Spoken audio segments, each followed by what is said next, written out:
ચાલો મિત્રો, વાનેચા ફેમિલી વ્લોગમાં આપનું હાર્દિક સ્વાગત છે। આજે આપણે સરસ મજાની રેસીપી બનાવવાની છે મિત્રો। તમે સરસ મજાની રેસીપી જોવા માટે તૈયાર થઈ જાઓ। તો ચાલો, શિયાળાની ઋતુ ચાલી રહી છે અને સરસ મજાનું આજે આપણે શરદી તોડી નાખે તેવું, ઉધરસ પણ મટી જાય તેવું સરસ મજાનું પાલક અને આંબળાનું સરસ મજાનું જ્યુસ બનાવીને પીશું મિત્રો। જે શરીર માટે ખૂબ જ પૌષ્ટિક છે, જે શરીર માટે ગુણકારી છે, તેનાથી ઘણા જ ફાયદા થતા હોય છે મિત્રો। તો ચાલો આજે આપણે સરસ મજાનું પાલક અને આંબળાનું સરસ મજાનું જ્યુસ બનાવીને પીએ। તો ચાલો પ્રથમ આપણે પાલક અને આંબળાને સરસ રીતે ક્રશ કરી લઈએ અને સરસ મજાનું જ્યુસ બનાવવાની શરૂઆત કરીએ મિત્રો।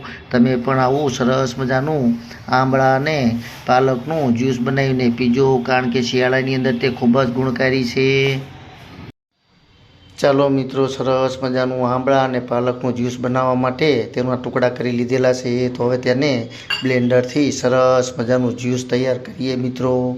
તેની અંદર કોથમીર પણ ઉમેરવાની છે, સ્વાદ પ્રમાણે મીઠું તેમજ લીંબુનો રસ પણ ઉમેરવાનો છે મિત્રો। જે શરીર માટે ખૂબ જ સારા માટે આપણે શરીર માટે પૌષ્ટિક છે મિત્રો। આવો જ્યુસ તમે બનાવીને પીજો।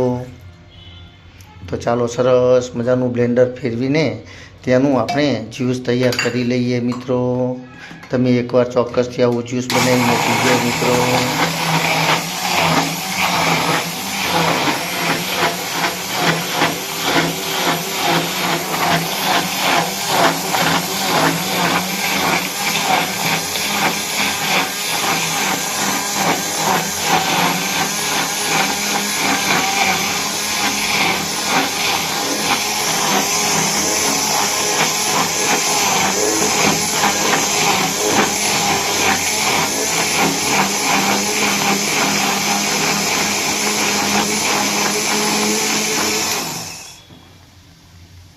તમે જોઈ રહ્યા છો, સરસ મજાનું આપણું જ્યુસ તૈયાર થઈ રહ્યું છે મિત્રો।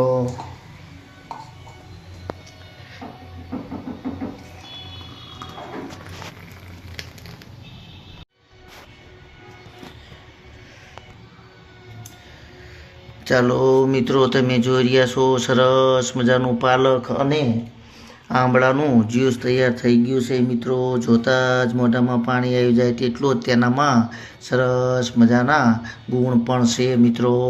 જે પીવાથી શરીર માટે, આંખ માટે, ચામડીની ત્વચા માટે, શરદી ઉધરસ માટે ખૂબ જ ઉપયોગી એવું આ જ્યુસ છે મિત્રો।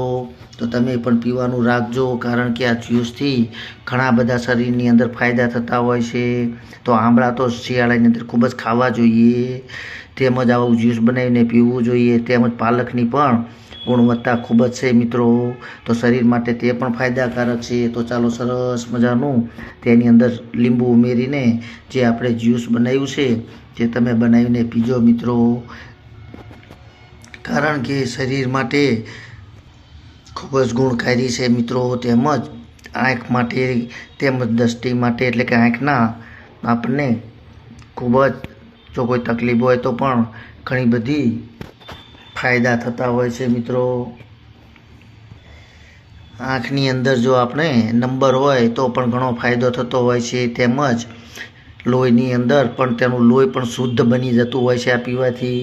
તો મિત્રો, તમે પણ આવું જ્યુસ પીજો। તમને જો મારી આ રેસીપી પસંદ આવી હોય તો ચોક્કસથી મિત્રો લાઈક, શેર અને સબસ્ક્રાઈબ કરજો। અને પીવાનું ચોક્કસથી એકવાર આવું જ્યુસ બનાવીને પીજો અને મને કોમેન્ટ દ્વારા જણાવજો મિત્રો, કારણ કે શરીરની અંદર ખૂબ જ ફાયદા થતા હોય છે। જય યોગેશ્વર ભગવાન, જય માતાજી।